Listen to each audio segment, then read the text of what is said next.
Bueno, hoy vamos a hablar un poco sobre la cuestión de textos que parecen difíciles y no lo son. Y después veremos cuánto tiempo disponemos para recibir preguntas y contestar aquí.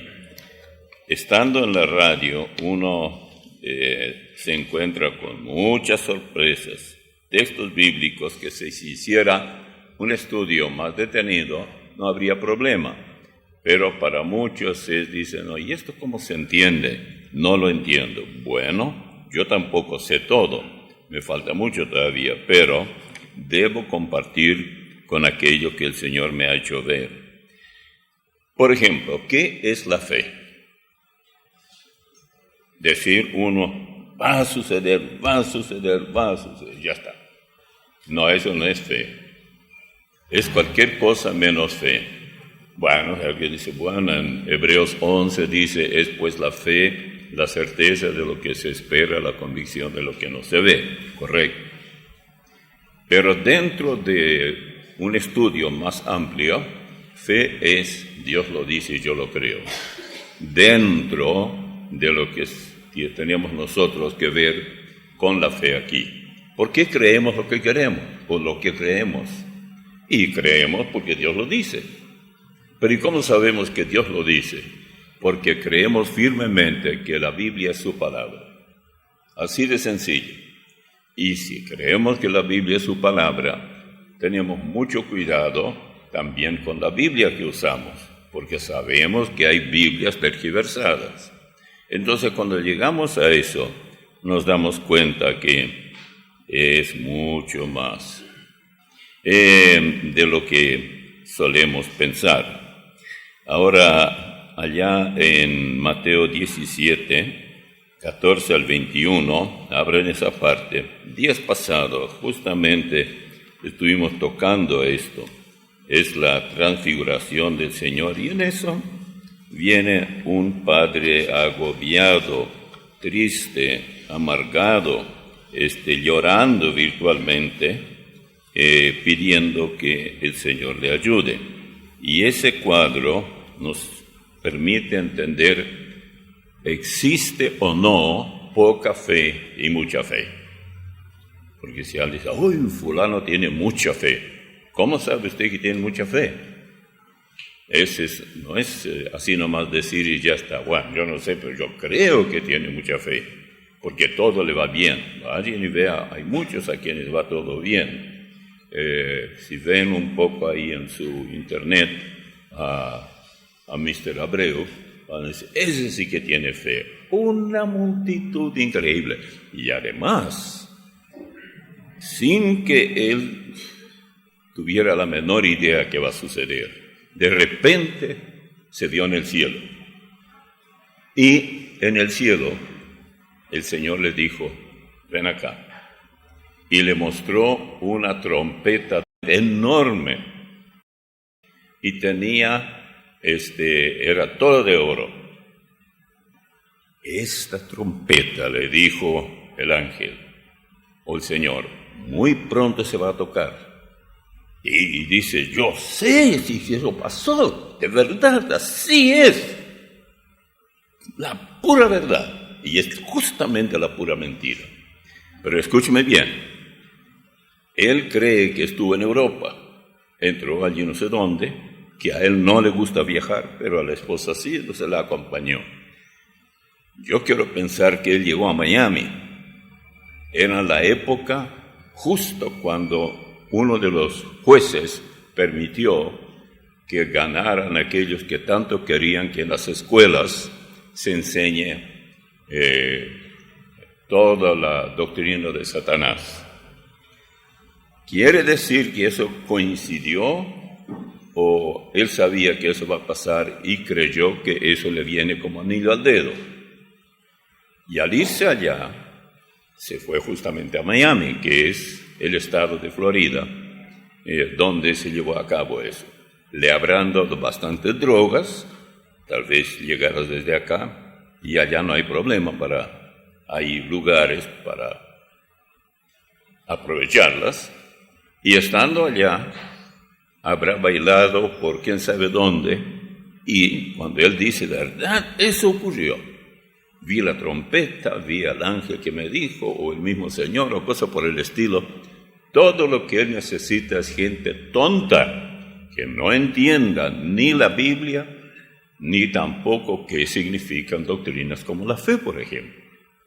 Por eso y dice, bueno, pero le da resultado. ¿Qué resultado? Va mucha gente. Y bueno, ¿qué dice la Biblia? El Señor habló de dos caminos. Uno angosto, difícil, pocos andan por él. Y otro amplio, muy ancho, como las carreteras de hoy que hay en algunos lugares donde hay ciudades muy grandes, y allá van muchos. Es muy fácil andar por ese camino. La gente no quiere andar por senderos angostos y tal vez hasta torcidos y todo eso, peligrosos, y lo es, no cabe duda. Pero vamos al capítulo 17 de Mateo. Creo que esto nos va a ayudar mucho, mucho, mucho. Desde el primer versículo dice: 6 días después, Jesús tomó a Pedro, a Jacobo y a Juan, hermano y los llevó, su hermano, aparte a un monte alto, y se transfiguró delante de ellos, y resplandeció su rostro como el sol, y sus vestidos se hicieron blancos como la luz. Y aquí le aparecieron Moisés y Elías hablando con él. Como el texto es largo, en adelante ya sabemos que lo que dice, ellos estaban allí y el Señor les hizo ver, porque Pedro preguntó, ¿por qué no hacemos aquí 3, diríamos hoy, pequeñas viviendas? Una para ti, otra para Moisés y otra para Elías. Y dice Mateo que él no sabía lo que estaba diciendo, pero bueno, dejemos esto. Lo que importa en este particular caso es a partir del versículo 14. 3 no están de los 12. ¿Cuántos? Si son 12, quítale 3, ¿cuántos quedan? 9. Bueno, los 9 quedaron en su lugar, pero la Biblia nos dice a qué distancia estaba este monte llamado de la transfiguración, donde el Señor se transfiguró. Ok, entonces vamos a leer. Versículo 14.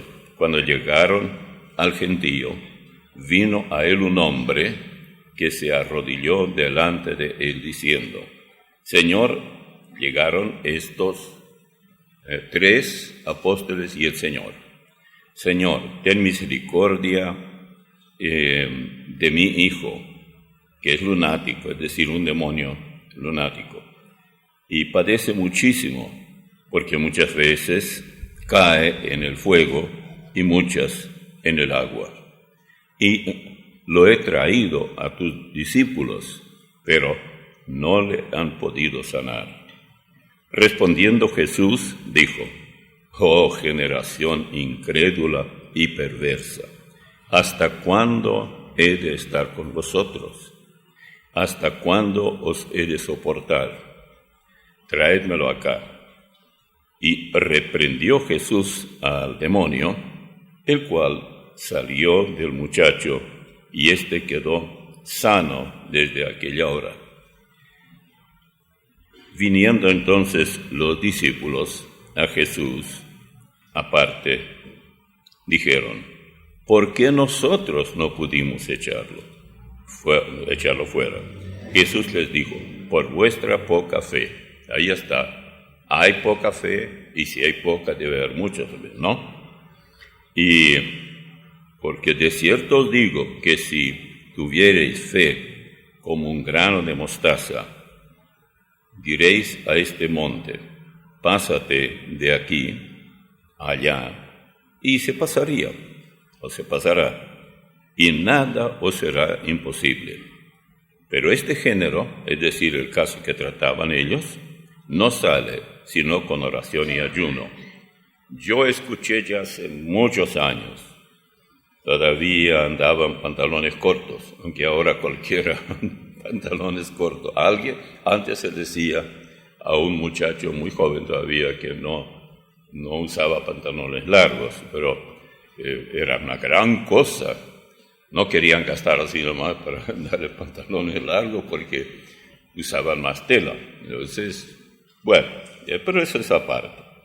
Bien, aquí veamos dónde está aquí la cuestión, porque es un texto, no deja de ser bastante difícil. Este hombre que trajo a su hijo lunático y quería que los discípulos del Señor echaran el demonio. Casi seguro que ellos probaron, porque ellos dicen luego, no pudimos hacerlo.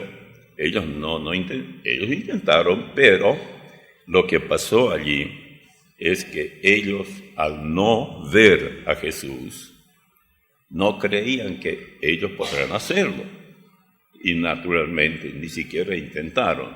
Y si intentaron, no de ninguna manera confiaban que habrá buen resultado. ¿Y cómo sabemos esto?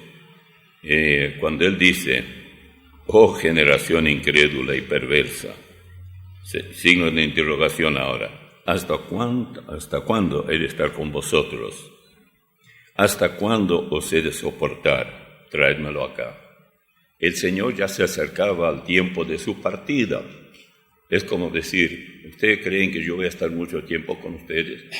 Es cierto, espiritualmente él estuvo, pero ellos no tenían problema para creer en lo que decían, en lo que hacían, cuando lo vieron. Pero esto es lo que hizo Tomás. Resucitó nuestro Señor. Tomás no lo vio. El primer día que a la noche él se presentó a los 11, pero Tomás no estaba. Cuando ellos dijeron, al Señor hemos visto, él quedó, no, yo no lo creo. Si yo no meto mi dedo en su muñeca y mi mano en su costado, no creo. Una semana después, el próximo domingo, otra vez ellos estaban reunidos y Tomás estaba con ellos.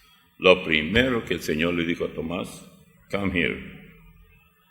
¿Cómo hay yucatú? ¿El chubape? Ya cambiaron otra vez. Bueno, le llamó, ven acá. Y él vino. Y él dijo, Señor mío y Dios mío. Y el Señor le dijo, porque me viste, creíste. Bienaventurado el que no me vio y creyó. El problema de estos que no pudieron echar el demonio lunático fue aquí justamente. Esa es la clave.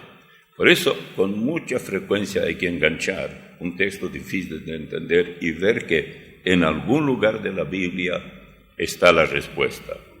¿Y cómo saber dónde está la respuesta? Hay que conocer la Biblia, no las tapas. Hay que leerla mucho, hay que ir anotando. Yo ya no puedo anotar mucho porque me tiembla tanto la mano, no sé para qué. Y entonces lo que yo hago es, escribo en un papel y luego lo pongo así, pueden ver. Sí, si tienen buena ojería, y aquí... Entonces luego la pego y digo, a mí no me va a embromar la vejez. No. Que se vaya y busque a otros. No, hay que seguir luchando como se pueda. Y yo dije, yo necesito esto, porque de repente tengo que preparar algo y entonces escribo lo que yo quiero escribir. Busco los textos, porque en la radio, por ejemplo, en cualquier momento llaman y tal cosa, tal otra cosa. Por ejemplo, en el versículo 18 del capítulo 16 de Mateo, dice, y yo también te digo que tú eres Pedro, y sobre esta roca edificaré mi iglesia, y las puertas del Hades no prevalecerán contra ella. Y a ti te daré las llaves del reino de los cielos. Y todo lo que atares en la tierra será atado en los cielos, y todo lo que desatares en la tierra será desatado en los cielos. Entonces mandó a sus discípulos que a nadie dijesen que él era Jesús el Cristo. Él se cuidaba mucho para que no dijeran, divulgaran que él era el Mesías. ¿Por qué? Porque él realmente tenía que terminar su ministerio y había un individuo que tenía que entregarlo. Y ahí se cumplían otros elementos, digamos, proféticos, que uno que comía junto con él, lo traicionó, y ese era Judas Iscariote. Entonces yo aquí anoté textos, por ejemplo, sobre esta roca edificaré mi iglesia. Vean lo que dice en 1 Corintios 10:4. ¿Todos tienen Biblia? Si alguien no tiene, es porque justamente está en lugar equivocado. 1 Corintios 10:4. ¿Dice lo que yo digo o no dice? Ni murmuréis, como algunos de ellos murmuraron, y perecieron por el destructor. Y estas cosas les acontecieron como ejemplo, y están escritas. ¿Qué digo yo? No. ¿Para qué hacen al revés? Sí, a ver, 4. Y todos bebieron la misma bebida espiritual, porque bebían de la roca espiritual que los seguía, y la roca era Cristo. No era Vaticano, no era la Iglesia Católica, no era el Papa, era Cristo. Era la roca de la cual brotó agua cuando los israelitas protestaban que ya no aguantaban más sin agua allá en el desierto. Este tipo de textos a veces nos traen bastante dolor de cabeza, pero si ustedes intentan el mismo método, pero no para luego decir una cosa por otra, aún teniendo anotada,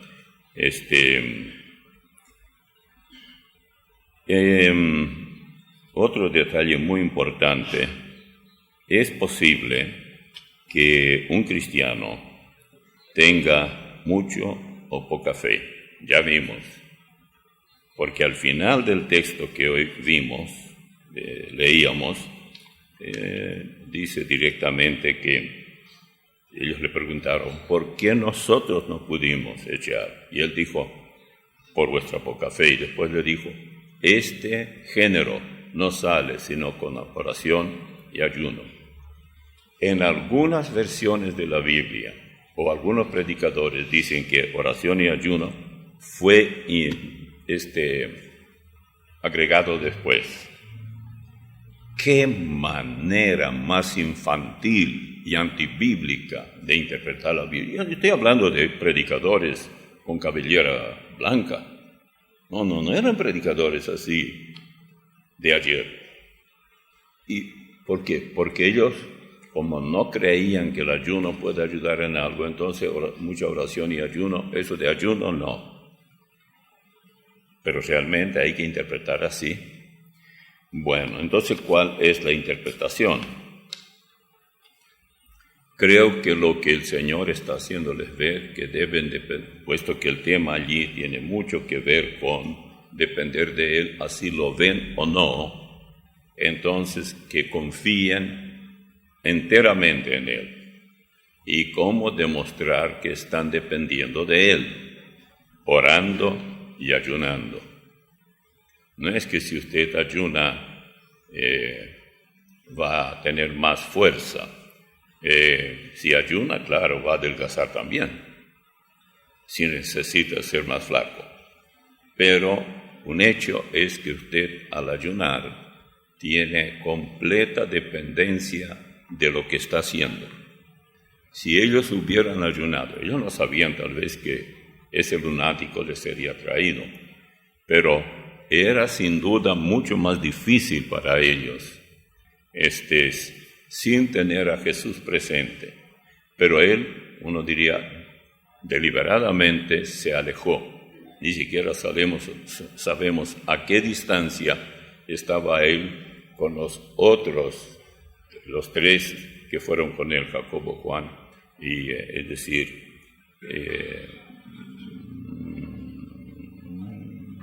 ¿quién es él? ¿Ustedes no saben ya?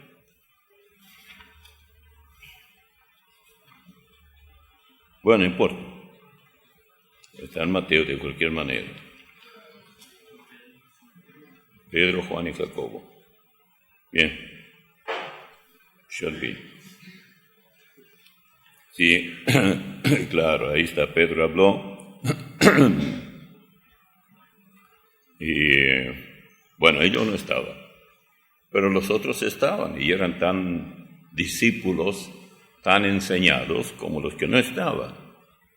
Pero no pudieron ayudar al pobre hombre.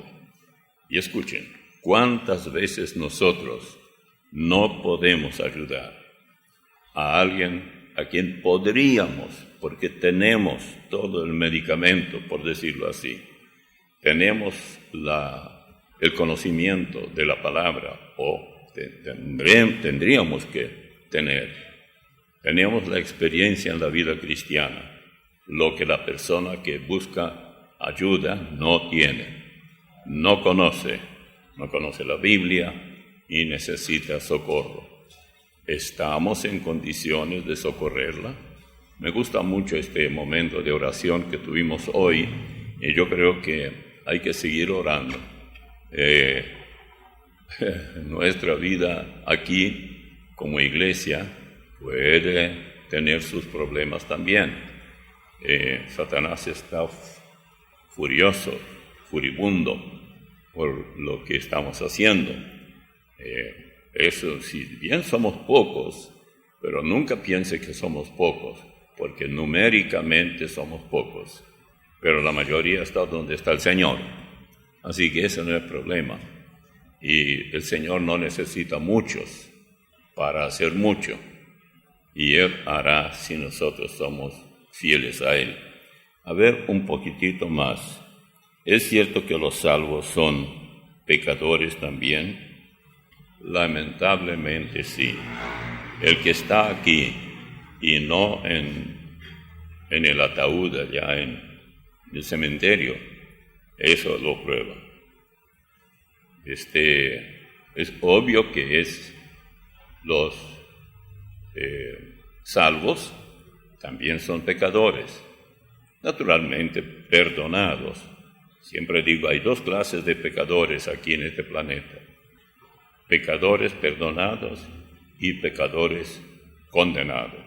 P o PC. Los condenados nunca fueron perdonados, pues no querían, no buscaron el perdón divino. Pero cuando buscan el perdón, todo esto cambia.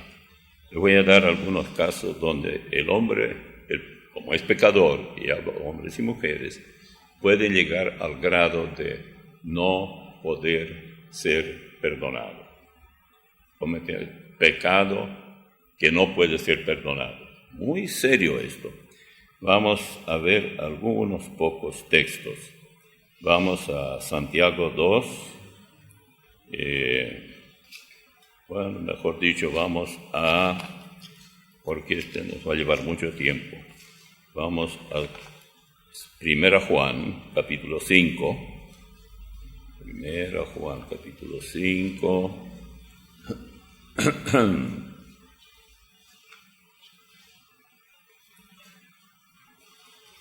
Y aquí hay un texto que muchos preguntan. Versículo 16. Si alguno viere a su hermano cometer pecado, que no sea de muerte, pedirá, y Dios le dará vida. Esto es, para los que cometen pecado que no sea de muerte. Hay pecado de muerte, por el cual yo no digo que se pida. ¿Cuál es el pecado no de muerte? Cualquier predicador dirá, todos los pecados en sí son de muerte. Aquí no clasificamos pecados. Qué venial, qué mortal, qué grande, qué chico, y cosas por el estilo. Y a veces encontramos tantas citas que nos pueden ayudar en esto.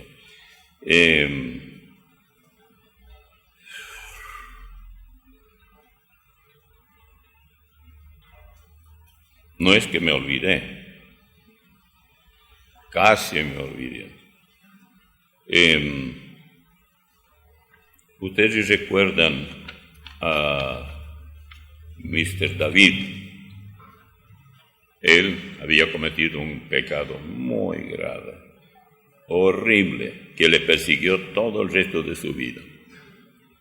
Cuando no solamente cometió el adulterio, le quitó la esposa a su mejor soldado, o tal vez oficial de su ejército, Urías Eteo, y luego, para cubrir todo esto, mandó una nota a Joab, que era el general de su ejército, para que le coloquen a Urías Eteo en un lugar donde él sabía que estaban los mejores flecheros del enemigo, para que lo mate, y lo mataron. Entonces, un muchacho que iba a dar las nuevas, porque antes no había teléfono, no podían hacer así, entonces le mandaba Joab para que vaya y dar las nuevas cómo va la guerra. Entonces dijo, si él pregunta cómo va, bueno, no sé y si luego le dice que murió Urías de Eteo, si él se va, molestar y va a decir, no sabían ustedes, el general no sabía que eso es peligroso, etcétera. Entonces tú agrega, también Urías murió. Eso es lo que él quería. La historia es un poco más larga, yo voy solamente por el bosquejo. Esto le costó mucho a David, pero luego vino el profeta y le dijo, le llamó la atención, y le dijo, no lo dijo así directamente, ¿qué hiciste? Algo así, él sabía lo que hizo. Pero dijo, un hombre muy rico, tenía muchas ovejas, tanto las cuidaba que hasta las tenía consigo en su casa. Ese no, por supuesto había otro que tenía una sola ovejita y la llevaba a su casa, la alimentaba, etc. Y vino alguien necesitado de alimento al rico y le dijo si le podía faenar una de sus ovejas y darles a comer. No, él fue y quitó la oveja única que tenía el otro hombre y eso lo hizo. Entonces, lo que él quería decir, el profeta Natán, entonces, todo lo que él quería enseñar es que lo que hizo David era el personaje realmente central en todo esto, fue quitar la esposa de un hombre tan leal, un hombre que daría su vida por la vida de David. Y entonces, David dice, estoy muy arrepentido, he pecado. Y él dice, el profeta, así es, has pecado, pero no morirás. Pero usted sigue leyendo en el primer libro de Reyes, aparece la muerte de David. ¿Sí? Él no estaba hablando que David nunca moriría. Él decía que por ese pecado David no sería castigado con la muerte prematura. Hay muchos que no creen en la muerte prematura.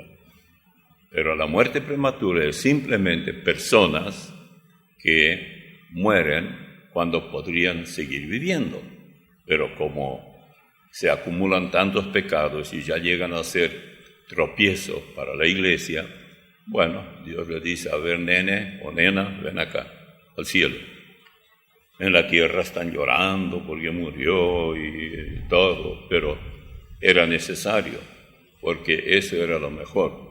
Un testimonio como el testimonio que fue en ese momento de David. Y si ustedes van al Salmo 51, verán que allí David está clamando al Señor. Ya pasó mucho tiempo cuando él escribió esto. No obstante, él de todos modos todavía pide perdón. Vea lo que dice. Versículo 4. Contra ti solo he pecado, y he hecho lo malo delante de tus ojos, para que seas considerado justo en tu palabra,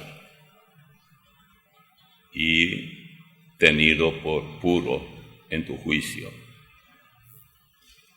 He aquí, en maldad he sido formado, y en pecado me concibió mi madre. Todos los bebés, ni bien son concebidos, ya son pecadores. Nosotros pecamos porque somos pecadores. No es que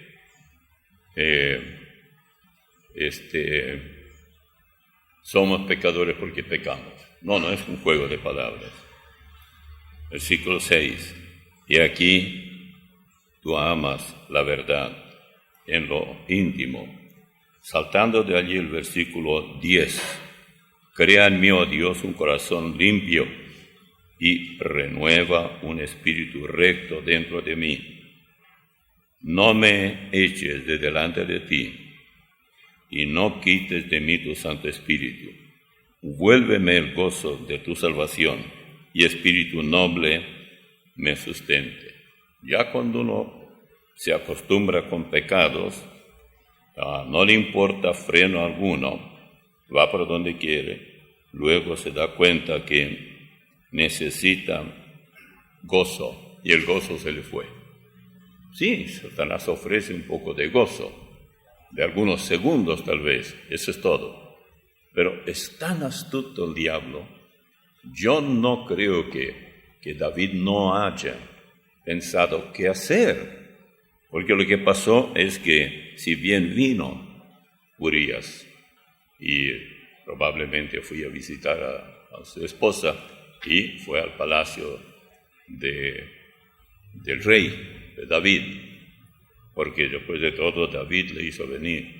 Y entonces David le dice, anda a tu casa, y no tiene por qué ir. No, dijo él, yo no puedo hacer eso. Todos los demás soldados están allí en peligro, y el mismo general del ejército está allí. ¿Cómo voy a hacer esto? No voy a ir. Pero David insistió que vaya, y sabía David lo que estaba haciendo. Si nacía después un hijo, entonces sería del esposo, pues tú vaya. Good coco, sabía lo que estaba, pero no le salió bien, porque seguramente David nunca encontró a un hombre tan leal y tan único. Encontrar a una persona así es muy difícil. ¿Qué soldado no se iría a su casa para estar con la esposa, tomar tereré y todo eso? Claro, pero a él no le importaba eso. Haya o no tereré, no importa. Yo nunca lo tomo, mate sí. Pero... Bueno, ¿qué pasó allí? Él se quedó allí frente al palacio. Y entonces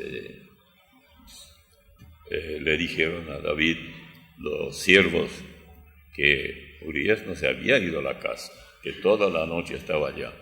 El pobre David lo invitó, le dio un poco de tomar algo, pero no era guaraná, era algo que lo dejaba un poco bambaleando. Bueno, pensando que al final se va a convencer y se va a ir. No pasaba eso. El pecado no siempre nos sale como queremos.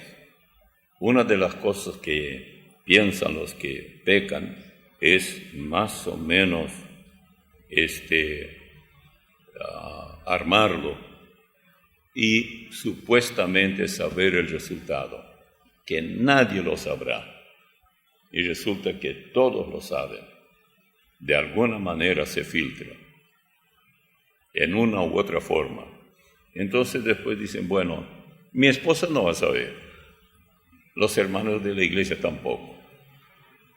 ¿Qué importa? Después de todo, todos lo hacen.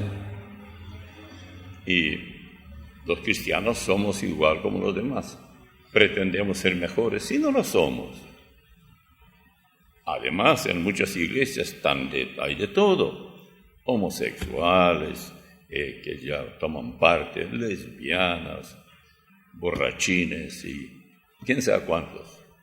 Bueno, si usted quiere esa vida, es usted el que lo intenta. ¿No será que en todo esto interviene, hay pecados por los que no pido que se ore? Pecados que no tienen perdón.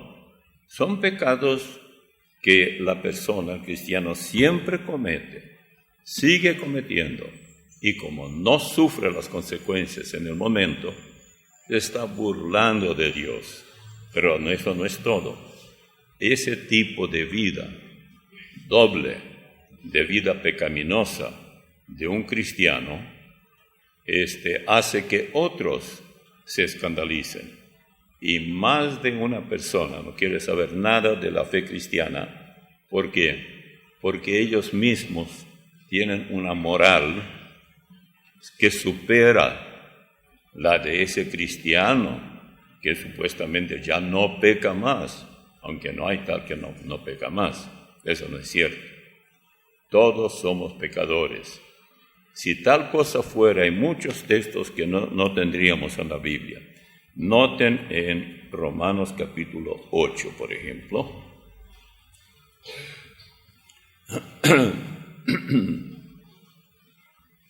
En el versículo 1 dice, ahora pues ninguna condenación hay para los que están en Cristo Jesús, los que no andan conforme a la carne, sino conforme al Espíritu. Ninguna condenación. Ahora, en el versículo 16 dice, el Espíritu mismo da testimonio a nuestro espíritu de que somos hijos de Dios. Pero no tiene condenación. O sea, el corazón de la mente, el ser humano, el cristiano, que abandona la vida vieja de verdad, en su pensar, en su hablar, en su actuar, no le condena nada. Pero aquel o aquella que siguen viviendo la misma vida, sabiendo que no deben hacerlo, entonces le condena.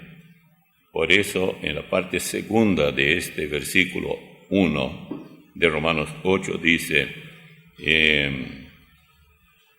los que no andan conforme a la carne, sino conforme al Espíritu. Esta parte, muchas versiones bíblicas ya no la tienen. Y los que lo hicieron, creo que ellos pensaban que con eso estaban mejorando la Biblia. Sin embargo, uno tiene que tener en cuenta la palabra ninguna. Alguna condenación va a tener. Andar conforme al Espíritu y no conforme a la carne es lo que se requiere para que nada le condene a uno. Si uno no anda así, le condena su mente, sus vecinos, sus parientes, sus colegas, condiscípulos, muchos. Tú que eras cristiano, que decías que hay que hacer esto y aquello, pero tú mismo que vives, y cosas por el estilo. ¿Qué le parece si alguien va a su casa y se encuentra con revistas pornográficas y cosas por el estilo? Entonces, ¿qué va a pensar? ¿Esa es tu Biblia? ¿Así vives tú?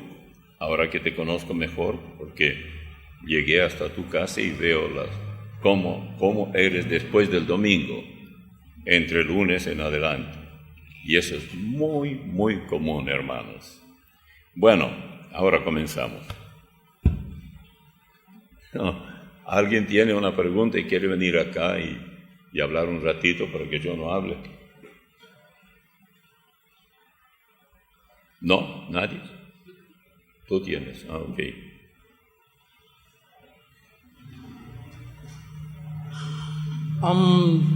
Yo tengo una pregunta que siempre se me sale allá por Luque. Personas que me hablan del día de reposo y me dicen que ellos van a salvar al mundo porque respeta el día del reposo, que es el día sábado. Oh, yeah. O sea que son sabatistas. Sí. Entonces, Sábado y. sábado. Mire, no sé cómo usted contesta. Sí. Mi mejor respuesta es: el sábado no es todo. Hay mucho más. Hay que decirle, oiga, usted se tiene que purificar, circuncidar. Si él no sabe, qué decir, bueno, vaya al hospital, trate de tener un médico para tal o cual día, pregúntele si él circuncidó alguna vez a un varón, porque esa es una parte. Uno o todo o nada. Ninguno dice en en Santiago, tan claramente en cuanto a todo esto. A ellos les gusta tomar capítulo 2, versículo 10, porque cualquiera que guardare toda la ley, pero ofendiere en un punto, se hace culpable de todos.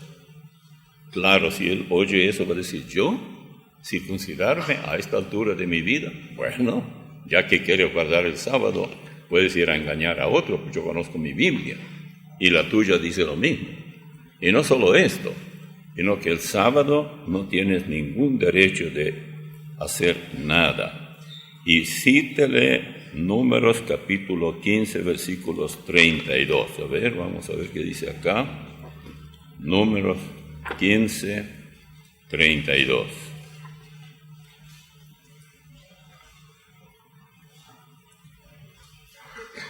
Vamos a ver. Más claro no puede ser. Sí, que vamos a... Así es. Estando los hijos de Israel en el desierto, hallaron a un hombre que recogía leña en el día de reposo, que es sábado. Y los que le hallaron recogiendo leña, lo trajeron a Moisés y a Aarón y a toda la congregación, y los pusieron en la cárcel, porque no estaba declarado qué se le había de hacer. Y Jehová dijo a Moisés, irremisiblemente muera aquel hombre, apedréelo toda la congregación fuera del campamento. Morir por haber ido a buscar unos palitos ahí para poder hacer fuego y comerse una chipa. Pero así era, quiero guardar la ley. Por eso mismo tenemos en Gálatas, o mejor dicho en Juan 7, 19, no dio Moisés y ninguno de vosotros la cumple. El Señor tiene con claridad, habla y siempre es veraz en lo que dice. Ninguno jamás cumplió. Esos textos hay que tener para estos que andan engañando a cuantos puedan. Nuestras palabras no sirven, es la palabra de Dios la que hace el trabajo. Gracias. No, gracias, hermano. ¿Hay alguien más o ya se cansaron todos? ¿Cuántos más están cansados? Nadie más está cansado. Sí. No es sobre un tema bíblico, es algo que ocurrió en una iglesia. Una hermana cayó en pecado con un músico de la iglesia. Y bueno, por su causa, al músico se le echó, ella también salió de la iglesia, se separó de su esposa, bueno, estaban en concubinato, ¿verdad? ¿Qué pasa, por ejemplo, en esos casos? ¿Qué pasa, por ejemplo, si un hermano se quiere, no sé, poner de novio con la chica y, bueno, ya habiendo ella caído en pecado con el otro hermano, o en todo caso que el hermano se quiera casar con la señorita, ¿no? que había caído en pecado. No sé si me entiendo, ¿verdad? Sí, No sé sí, si no. me explico, ¿no? Bueno, muchas gracias. Ustedes saben que yo tengo un vocabulario que dice, ¿y qué sí? La persona es salva y la salvación que da el Señor es eterna. Tiene vida eterna. En el momento de ser salva, de ahí no puede cambiar eso. La persona puede cambiar mucho. Se propone ser leal a su cónyuge de por vida y practicar la santidad y todo. Pero una cosa es proponerse y otra cosa es vivirlo, ponerse en línea. Si esa dama quiere casarse, a mi juicio, mejor es casarse que estarse quemando, dice la Biblia. Y no hay bomberos que yo sepa para apagar ese fuego. Alguien dirá, bueno, pero usted salió del contexto. No. ¿Cree usted que una chica que se ha metido con un muchacho y luego se casa, pero no con él? Bueno, ¿a quién Jesús vino a perdonar? En el capítulo 8 de Juan, fíjense lo que ocurre allí. Nosotros siempre buscamos la paja en el ojo ajeno sin ver la viga en nuestro propio. Eso es. Dice en el versículo 3, Juan 8. Entonces los escribas y los fariseos le trajeron una mujer sorprendida en adulterio y poniéndola en medio le dijeron, Maestro, esta mujer ha sido sorprendida en el acto mismo de adulterio. Y en la ley nos mandó Moisés apedrear a tales mujeres. Tú pues, ¿qué dices? Era una manera de tentar a Jesús. Mas estos decían, tentándole para poder acusarle. Pero Jesús, inclinado hacia el suelo, escribía en tierra con el dedo. Y como insistieran en preguntarle, se enderezó y les dijo, el que de vosotros esté sin pecado, sea el primero en arrojar la piedra contra ella. E inclinándose de nuevo hacia el suelo, siguió escribiendo en tierra. Pero ellos al oír esto,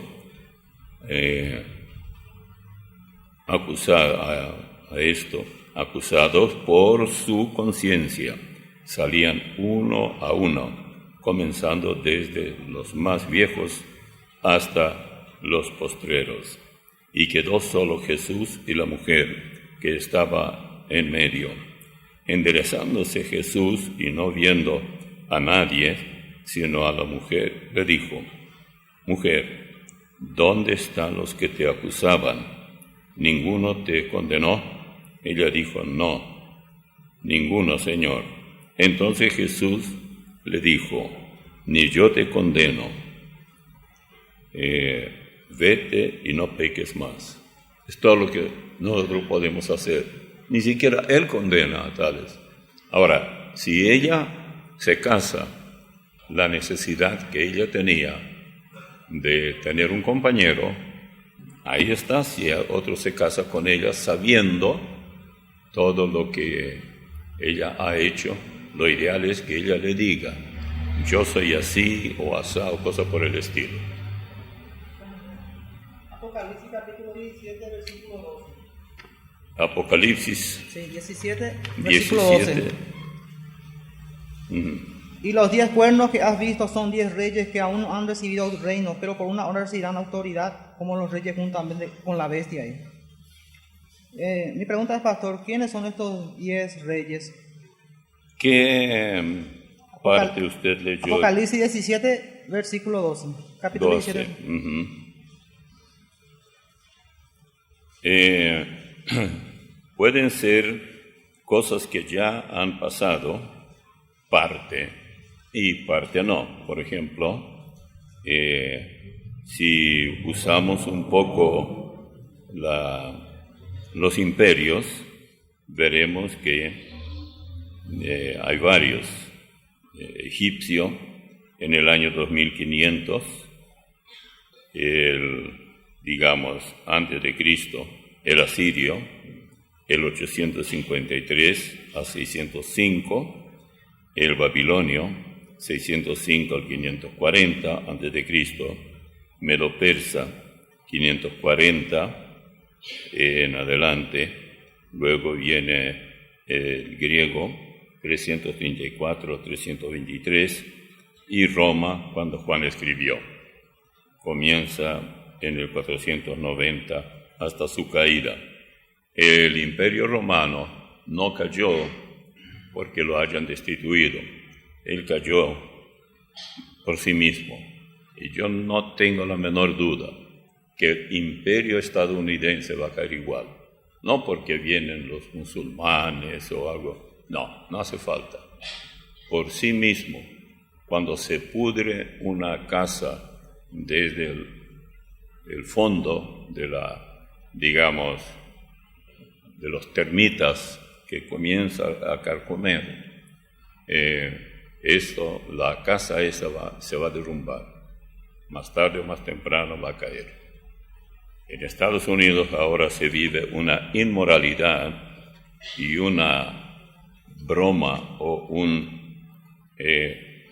juego que se hace de todo lo espiritual, que yo vivía ya 40 años, pero nunca he visto tal cosa, nunca pensé siquiera que a esto puede llegar, pero algo me hacía ver de que debía salir de allí definitivamente, y lo hice. Y hasta hoy no me quejo que el Señor me haya traído hasta acá. Yo ya conocía Paraguay antes, pero es tan importante no perder el tiempo. ¿Alguien más tenía preguntas? Ya no. Yo pensé que ya era de ahí por el question.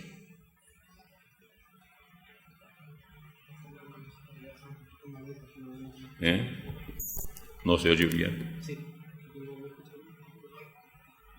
Muy bien, hermana. Sí, en Proverbio 25, versículo 20. ¿Dónde? ¿En qué cita?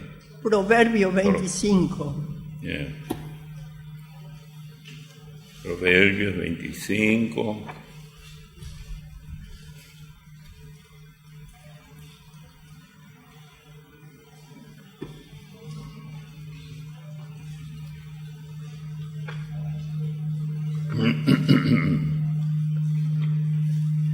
A ver.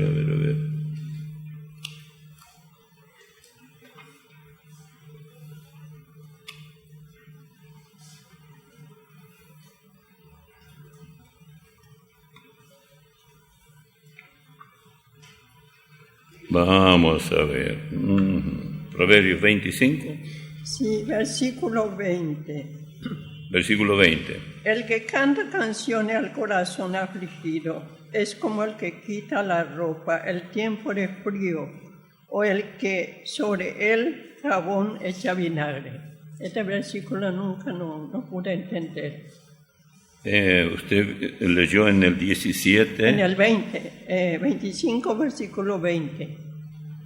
25, 20. Sí. Yo estuve en otro lado.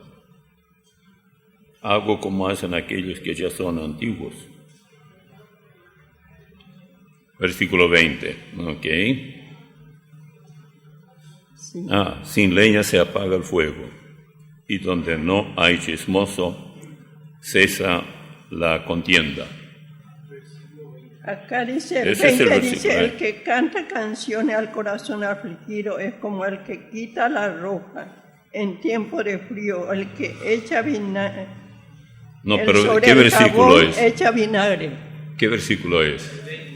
Proverbio 25. Yo estoy en el 26. Versículo 20. Versículo 20.